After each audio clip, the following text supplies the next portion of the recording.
In the south of Chile, there is a place like no other, the ultimate symbol of the natural world, Patagonia.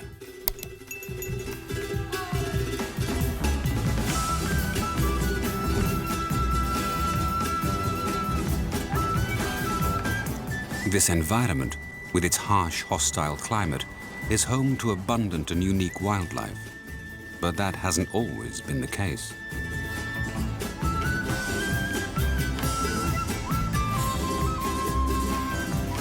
Since the start of the millennium, at the instigation of an atypical couple of billionaires, Kristine and Douglas Tompkins, the region has been undergoing a startling transformation. After 14 years of human endeavor on an unprecedented venture, the world's biggest private ecological project has come to fruition.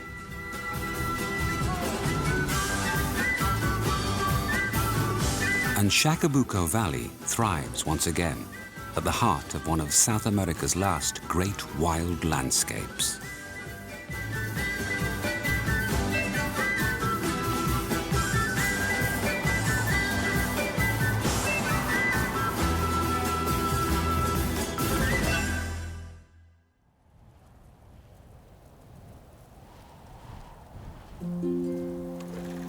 For over a century, Chacabuco Valley was a typical Chilean ranch.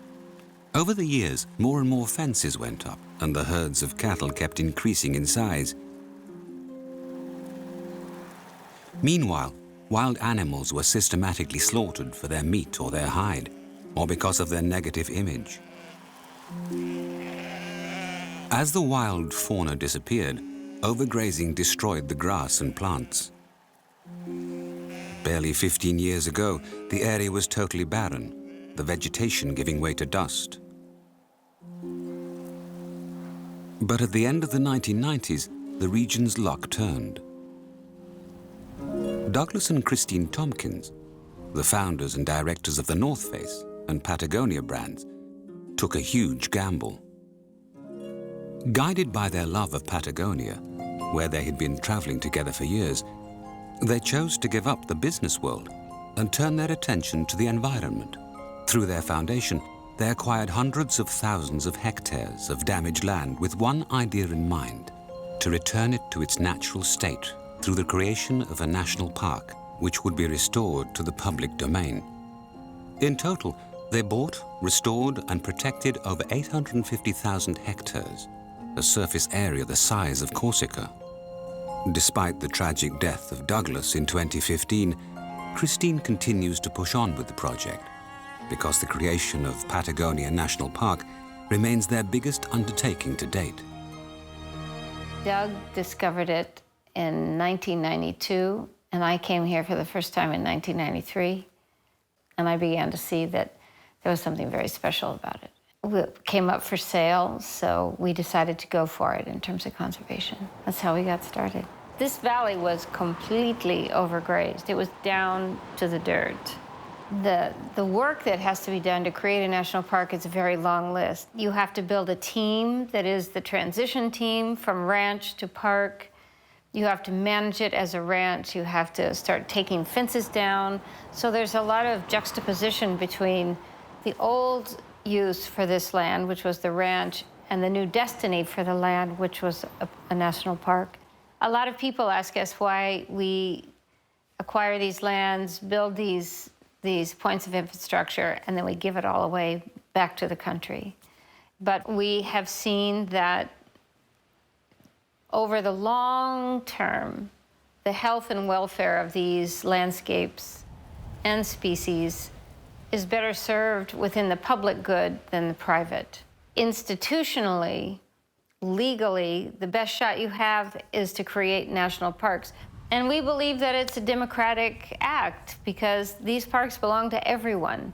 They don't belong to certainly to us and to the foundation, but now in this case, they belong to all Chileans.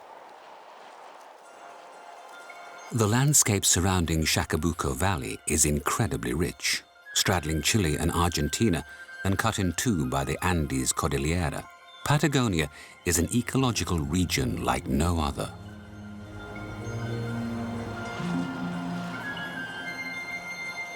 This national park, created and then handed over to Chile at the start of 2018, is in a unique area of the world where the dry ecosystems characteristic of the Argentinian side meet the rainforests of Chile. Chacabuco Valley provides a transition between these two spectacularly rich ecosystems. It represents a gap in the Cordillera and allows these two worlds, normally separated by insurmountable peaks, to meet. Chacabuco Valley forges a link between the Hainimeni Nature Reserve, which is mainly made up of high mountains, and the Tamongo Nature Reserve, which is more forested. Its strategic geographical position gives continuity to the migration corridors for various species. The reason for that is its fairly unique geology. The region's rugged landscape was largely shaped by water in all its forms.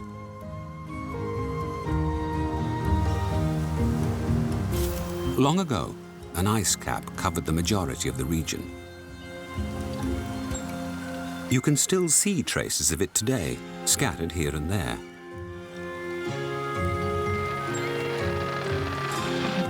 Despite their rigid appearance, glaciers are constantly moving. At the end of the Ice Age, the ice cap melted, putting yet more pressure on the land. As it receded, parts of the rock were eroded. Chacabuco Valley is one of the indelible scars the ice made on the stone. Traces of the ice's passage can still be seen in these strange rock formations.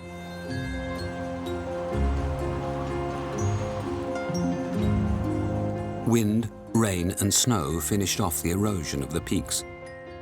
As the snow melted, it created rivers, the main one being Rio Chacabuco, which snakes along the valley floor.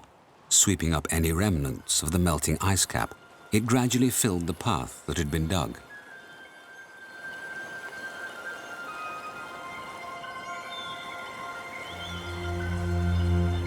Numerous rivers and streams meet on the valley floor, forming the lakes and marshes which flood the steppes. Surrounded by drier, wind-battered ground that is ruled by large animals such as guanacos, these wetlands are home to an abundance of wildlife. These areas of exceptional biodiversity play a predominant role in the park's ecosystems. The reeds and rushes are the ideal habitat for a multitude of amphibians and birds.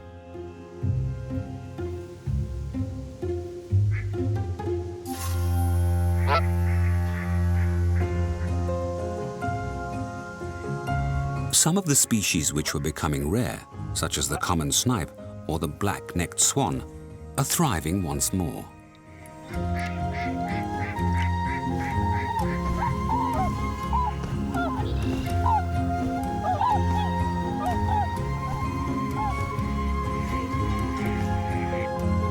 A bit further on, a small lake has a more hostile air about it. If you look closely, no vegetation is growing there. That's because the water is salty. The salt deposits on its bank attract guanacos, which come here to lick the ground. But more importantly, this strange chemistry, which comes from mineral salts contained in the rocks, swept along by the melting ice, has caused a large population of tiny shrimps called gamaros to arise. These attract a creature which is symbolic of this region of the globe, the Chilean flamingo. In between naps in the sunshine, they are busy searching for food. Performing a sort of dance, they filter the little pink crustaceans which give them their characteristic coloring. The extremes of this environment, with its unique fauna, make the park an invaluable wildlife reserve. This unusual biodiversity, combined with the beauty of the landscape, ended up convincing Kristine Tompkins that it was essential to fight to protect this place from unreasonable human activity. Kristine and Douglas's approach, known as deep ecology, consisted of eradicating any traces left by humans, taking down the numerous fences, pulling up any non-native plants, moving the cattle, even limiting access. The aim was to let nature reassert itself and form a haven of peace for the most endangered wild species. Deep ecology is really, it's an idea developed by the Norwegian philosopher Rheas that non-human life and human life have an intrinsic value all of their own, and that we humans need to recognize and understand that we depend on one another and that we have to behave in a way that all species are capable of flourishing. But that's the underlying value system. I don't know why it doesn't strike everyone. I would ask the reverse question, because not to recognize this is the most misguided position of all, because you're killing yourself. You're killing your neighbors. So why would we adopt this, it's not even a philosophy, it's common sense. The question is, why aren't you adopting it? This work is accompanied by scientific studies, such as the monitoring of populations of puma and huemuls, a native deer that is in danger of extinction. The rapid transformation was sometimes met with bitter criticism from locals who were pretty traditional in their thinking.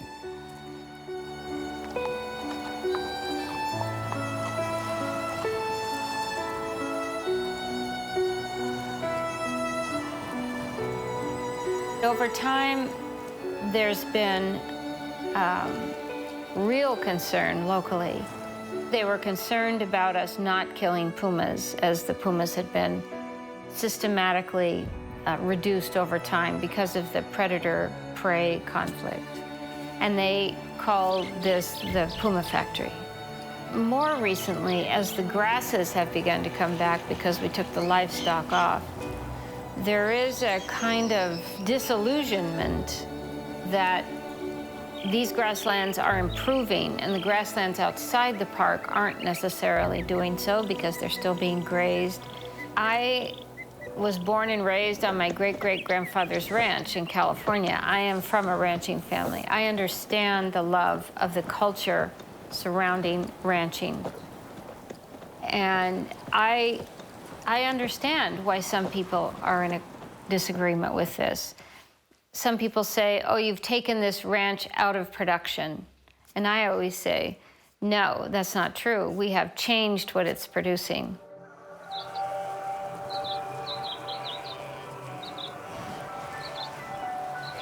It's true, most of the world's grasslands have been converted into agricultural land, causing a massive loss of habitat for the wildlife. Restoring these regions is the start of a long process aimed at achieving a balance between the human and natural uses of this type of ecosystem. Despite being vast and mountainous, Patagonia has suffered human exploitation. Chacabuco Valley's grasslands were overgrazed for too long, allowing for a succession of non-native plant species, such as hemlock and milk thistle, to take root. Over 1,000 kilometers of fences lined the valley, breaking up the habitat and blocking important migration corridors. Hundreds of guanaco carcasses hung from the barbed wire, from animals that died trying to jump over it. Fortunately, following an appeal by the Tompkins Foundation, volunteers from all over the world joined the cause and started taking down these barriers. The teams whom we have worked with are the reasons that the parks exist. Without the teams of people, for example, in this park, there would be no park. One man in particular has been crucial to this activity. As Director of Conservation, Kristine Salcedo manages various teams, whose job it is to keep an eye on the wildlife in the park. He spends his days rebuilding the region's natural environment. He is making one of his regular trips to a post near the border with Argentina. On his initiative, 2 centers have been created there for reintroducing rheas into the wild. The rhea is the ostrich's South American cousin. Today, he is taking a new volunteer there who will stay there for the next 2 months. It all started in 2014 with the creation of a first park keeper station aimed at protecting the rheas from predators and any other potential threats. Next, in 2015, we started picking up and rescuing any injured rhea orphans we found on the roadside. These rheas allowed us to launch our breeding program, but it wasn't enough. We needed more of them and we didn't have much money. So we developed this animal rescue center to increase the population. These initiatives have helped us set up our breeding center and meant that we could start breeding last year. And we'll do so again this year. Since we're operating in a very cold and windy environment, it's hard work. We manage, but it's not easy. It's not really a very easy species to study.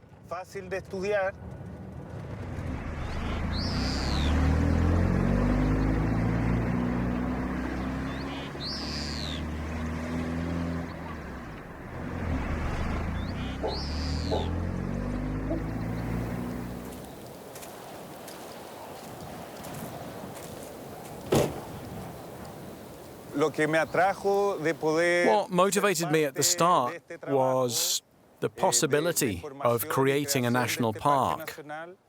It was a unique opportunity to envisage the restoration of a complete ecosystem, a specifically Patagonian ecosystem, with all the original flora and fauna whose natural habitats had been destroyed over time. It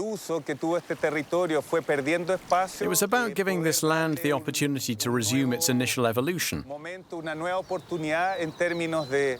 which had been halted by the arrival of the settlers with their livestock.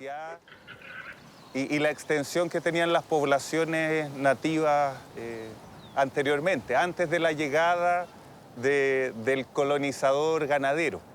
El Valle Chacabuco y la entrada. What's so special about Chacabuco Valley and the rest of Patagonia National Park is that it's a perfect biodiversity hotspot for the whole of Patagonia.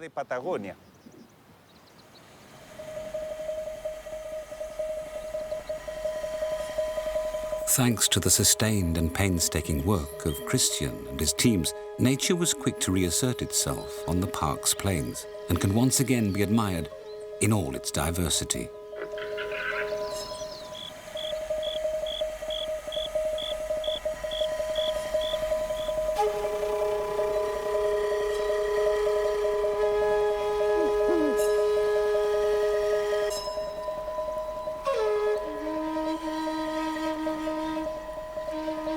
In the middle of the plain, one plant in particular stands out, the yareta. Despite its moss-like appearance, it is as hard as stone. This extraordinary density helps it to withstand the cold and the wind. With a rate of growth of about 1 millimeter a year, it takes years for it to reach a decent size.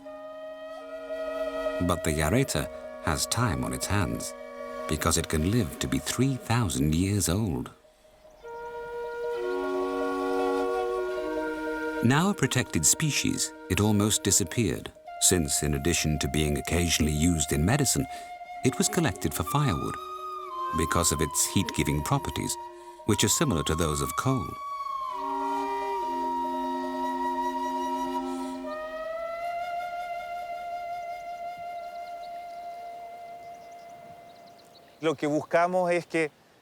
Our aim is to make sure this virgin ecosystem survives the test of time and all of its species are preserved. But it is also to develop tourism in the region. Thanks to our program, tourists can come and appreciate nature and admire the wildlife, which represents the best of Patagonia and its ecosystem.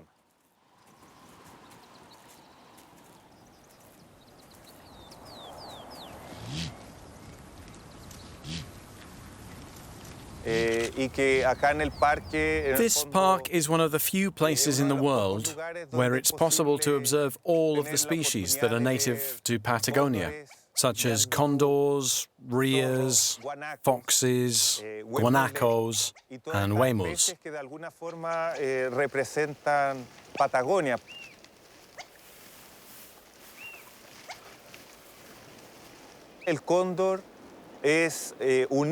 The condor is the real icon of all the conservation work being done in Chacabuco Valley.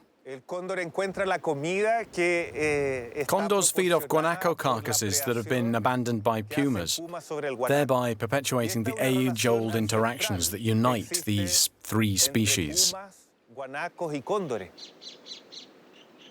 We thought this land had been lost, but today, thanks to the resumption of interactions like this, we're witnessing the renaissance of Chacabuco Valley.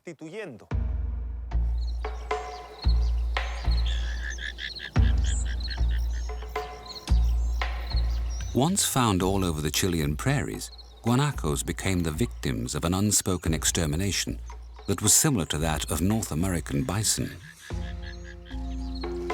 But in Chacabuco Valley, they have made their comeback, and today there are over 3,000 of them. These wild cousins of the llama now rule these vast, windswept, sun-scorched grasslands once more. Their thick coats help them to withstand the region's harsh climate. They play a key role in the ecosystem. They are what is known as a keystone species. Acting as a regulator, they prevent the proliferation of certain grasses. They act as both disseminators and a source of manure.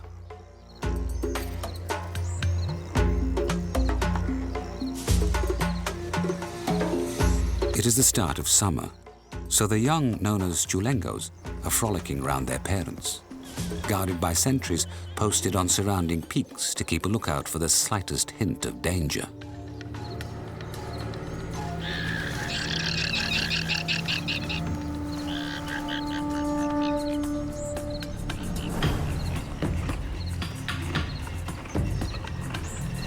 The family groups consist of a dominant male with its harem of females.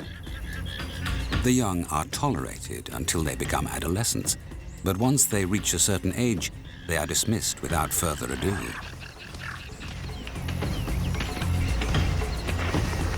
The chulengos prepare for their future by copying the gestures of their elders.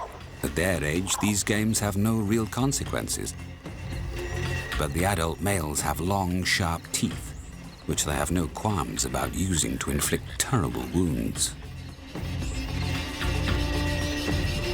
The dominant male keeps a constant guard over his territory, fiercely defending it from his competitors. Sometimes, warnings do not suffice, and fighting is inevitable.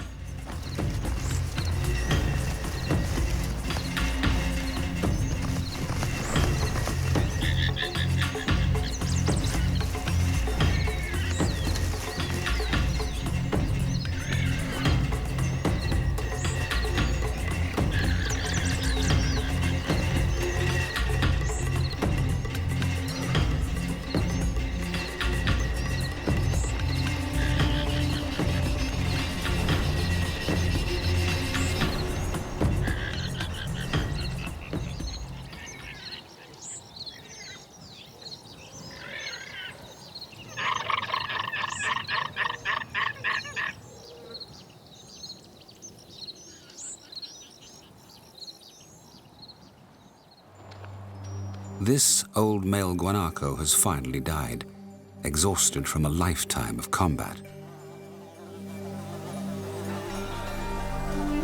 But wherever death strikes, life is never far away. A whole series of scavengers arrives on the scene.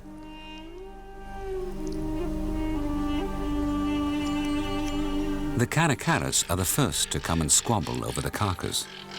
But soon they will have to give way, because the world's largest flying bird is hovering in the sky above, the Andean condor.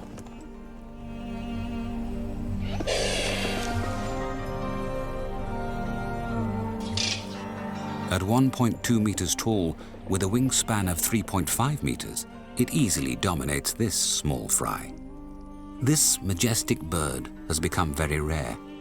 It is an emblem of Chile, a symbol of power and freedom. Its population has declined sharply because of the poison laid out and shots fired by cattle breeders who still believe condors to be responsible for attacks on their herds.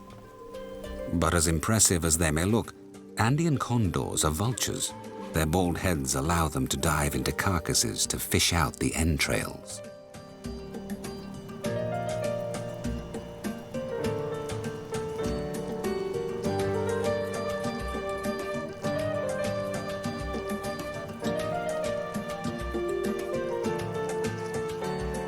An Andean fox has also got its eye on the prize, but it's going to have to wait its turn.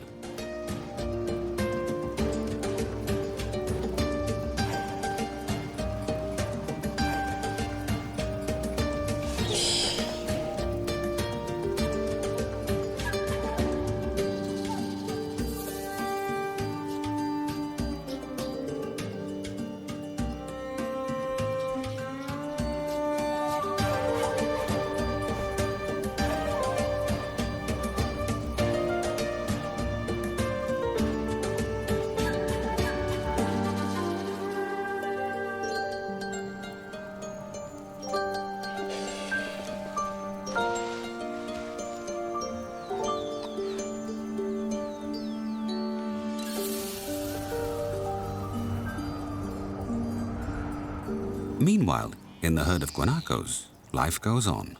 The dominant male is soon replaced.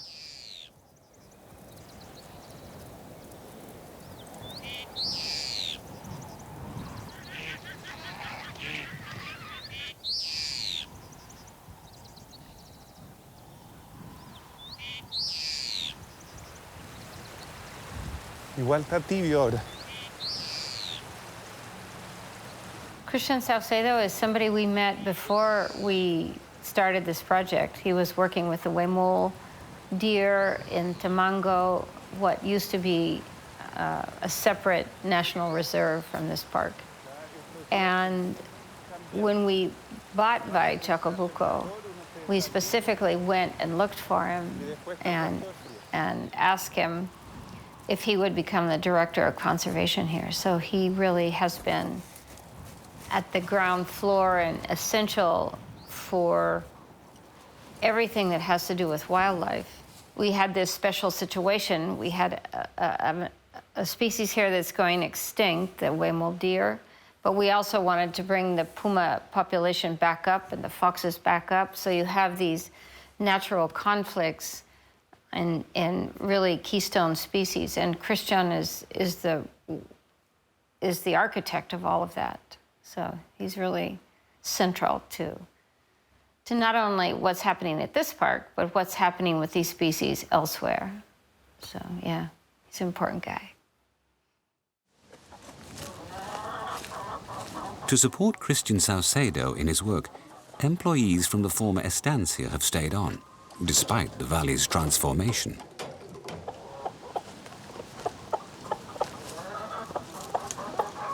They have learnt to adapt and have retrained as rangers. Now they strive to protect the natural environment that they once battled against. We still have employees who joined the team at the time of the sale. Yeah. The people who know this property the best will be the people who've been here the longest and whose jobs took them all over the ranch.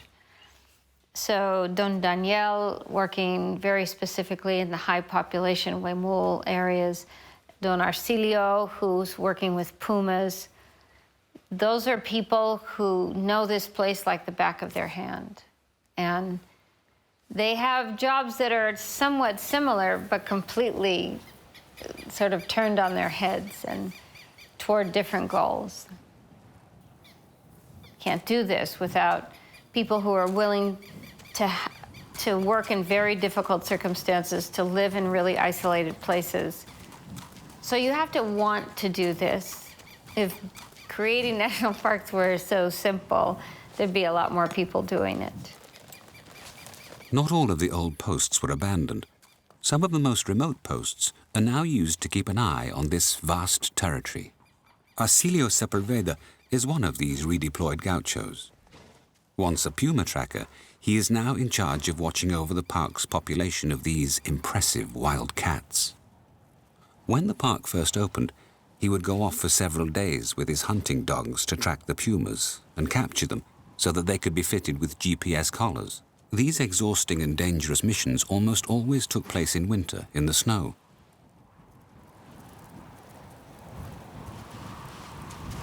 Riding on horseback, without a path to guide him, and with no means of communication other than a radio that only worked intermittently, Arcilio put his previous expertise to good use for a cause that was totally new to him.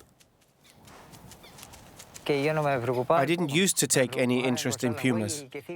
I just tracked them and set my dogs on them, that's all. It's different now. I've learned so much since I've been here. I like being in the park. I feel good here.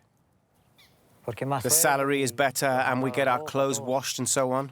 We get all of our clothes provided for us, and that didn't used to happen. It was very different. There was none of that. Here they do everything for us.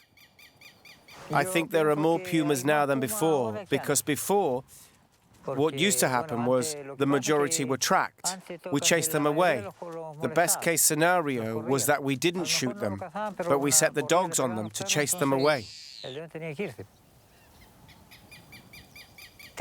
You would never have seen a puma in the middle of the path here before. Never. For years on end, he rode with a gun. Now, he no longer needs one. He has substituted his weapon for an antenna. This will allow him to locate the pumas that he fitted with collars several years ago.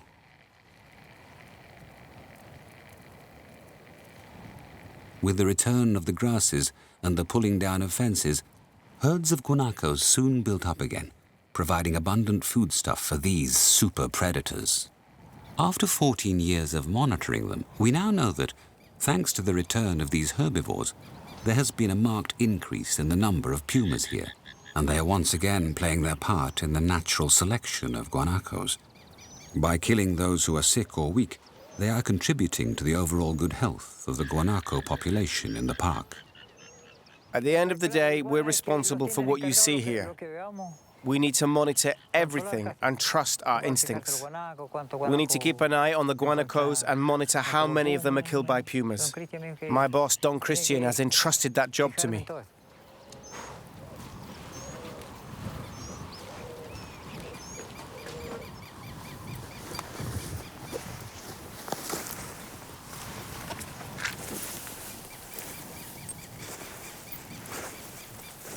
In addition to his antenna, Arcilio uses hidden cameras to monitor the presence of these animals. Thanks to his knowledge of the terrain and the animals' habits, he can record behavior that would be virtually impossible to see with the naked eye.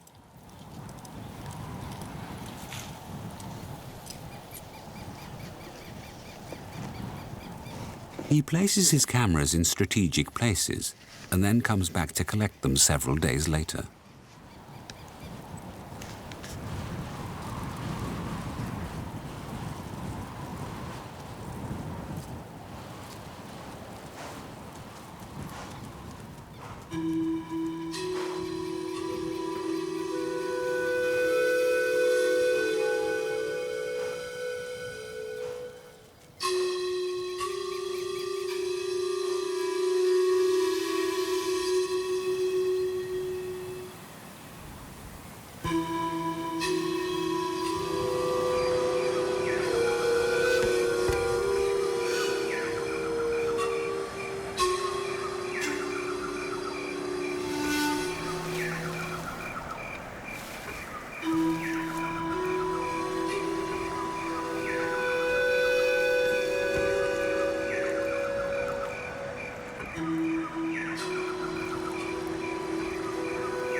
Back on the plain, life goes on as usual. The remnants of the puma's meal have attracted a strange-looking animal.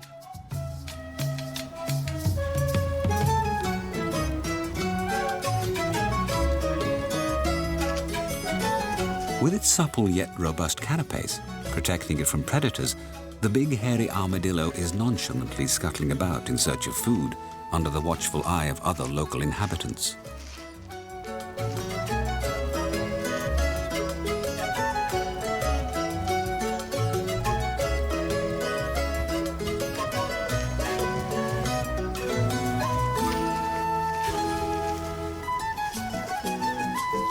The armadillo is generally the last to get its hands on the carcasses left by other scavengers. Luckily, it likes very dried out meat.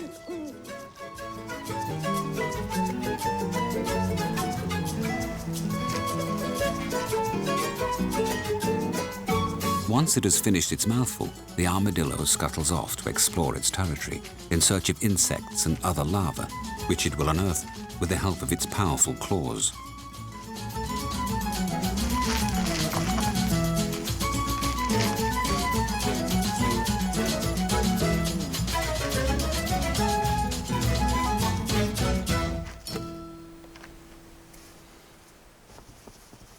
Higher up, the mountain slopes that are more exposed to rainfall are covered with forests. That's where Daniel Velasquez Romero works. He spends every day in the forest with his son, looking for an extremely rare member of the deer family, the huemul. Even with the help of an antenna, it will take him several hours of walking, despite his vast knowledge of the mountains, to find this forest deer. There are only 40 of them left in the park.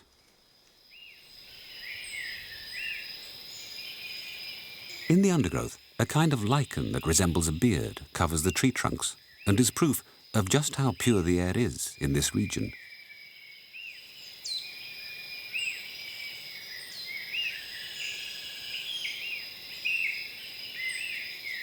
Once used as bandages by indigenous people, it now serves as a refuge for numerous animals and vegetable species.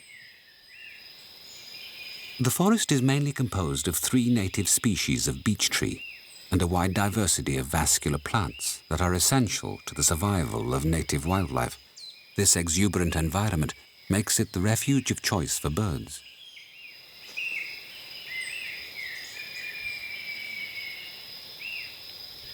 But as with any place, certain predators have learned to take advantage of that.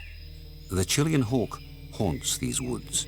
It's constantly lying in wait.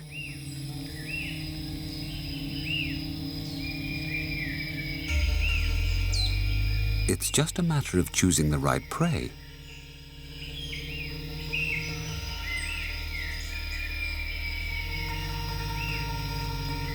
And the right moment.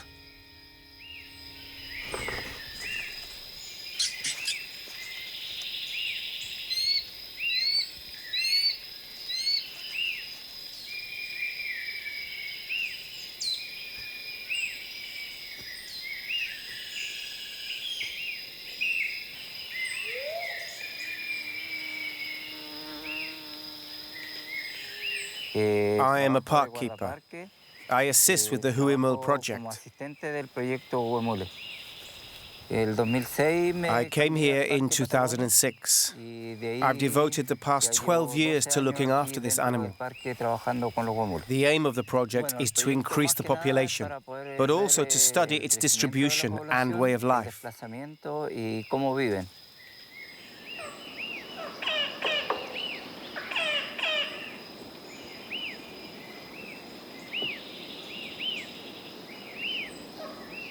There used to be huemuls everywhere. They were once so numerous, whereas now the species is at serious risk of extinction. There are very few of them left. Even if you're equipped with a detector and an antenna, it's hard to spot them. They're not easy to observe. But since I'm familiar with their habitat, I know how to approach them.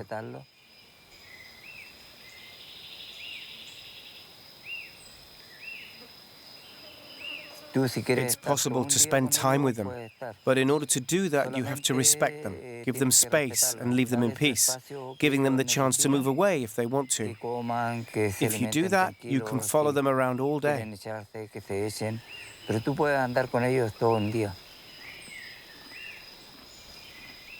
I used to work in the park before this. I was a shepherd for 6 years. I minded sheep. Now that I have this new job, I realize that I really prefer working with wild animals.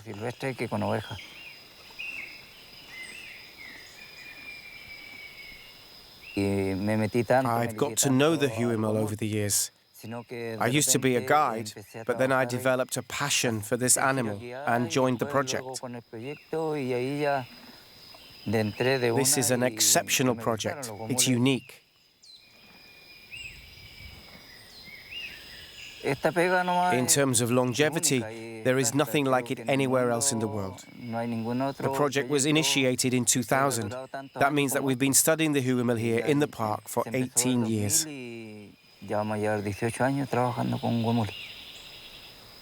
There is still a long way to go, but thanks to this ambitious program and Daniel's tireless efforts, the world's population of huemuls now stands at 1,500, and the population in the park is increasing every year.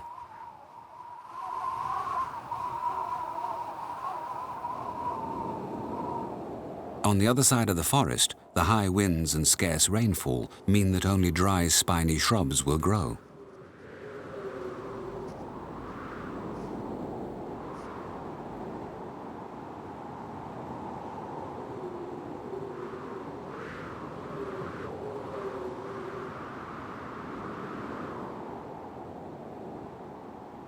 On these scree-covered slopes lives a strange-looking animal, the viscacha.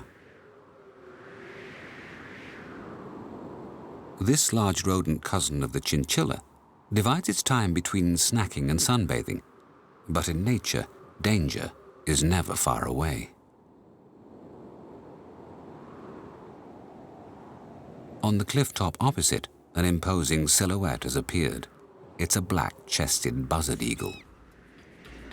With a wingspan of almost 2 meters, this bird of prey is the region's largest airborne predator.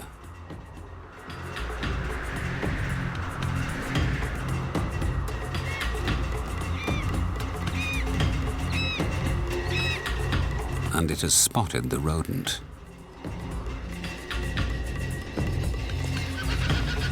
But despite its laid-back appearance, the viscacha is extremely quick on its feet and hard to catch.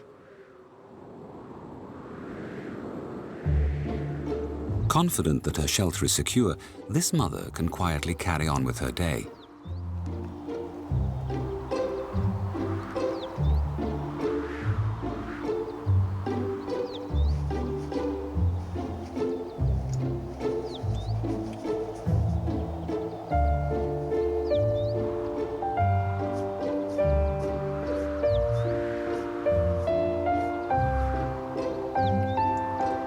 Which she spends preening herself and tending to her young.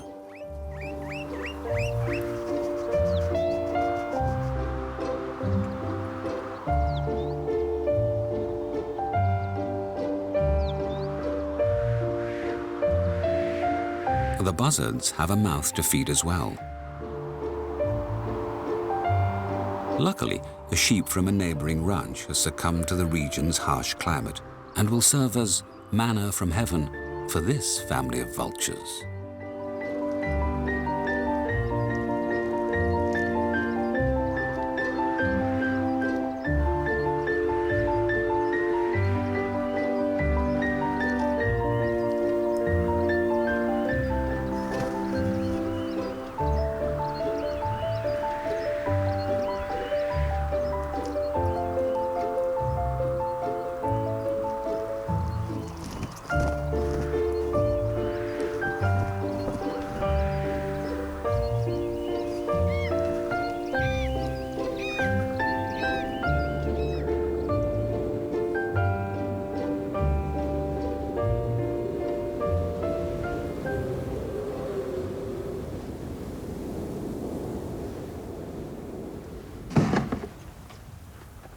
Christian Saucedo travels to Puesto Choique several times a week to visit the team in charge of reintroducing Rheas.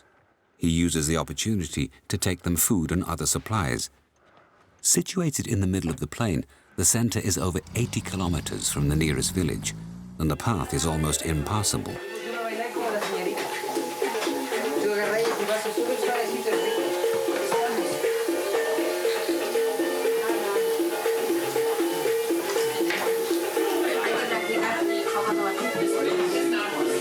Here, the constant wind makes working outdoors exhausting. The day is punctuated by breaks, during which they drink a traditional brew known as mate. The companionship is vital.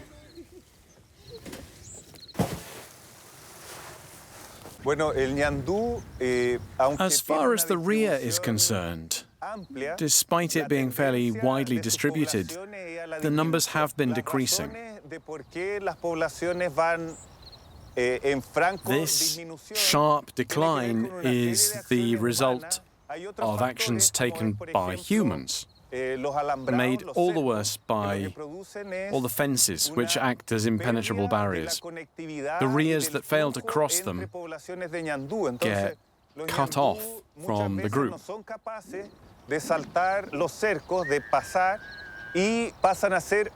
Verdaderas barreras infranqueables para ellos como especie. Rheas had almost disappeared from the region, but these years of hard work might finally pay off. In Chacabuco Valley, there are between 25 and 30 rheas, which is hardly any. Such a small population is at risk of imminent extinction. Thanks to our program, we hope to see those numbers increase to perhaps 100 rheas.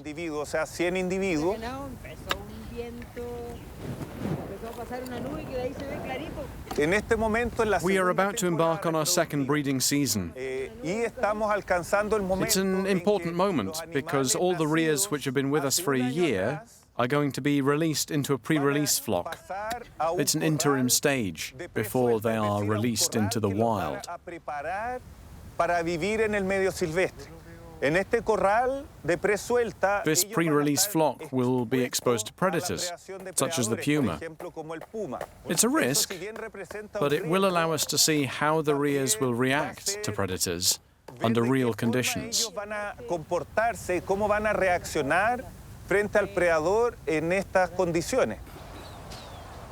Watched by the park's whole team, who have gathered for the occasion, the long-awaited moment has arrived.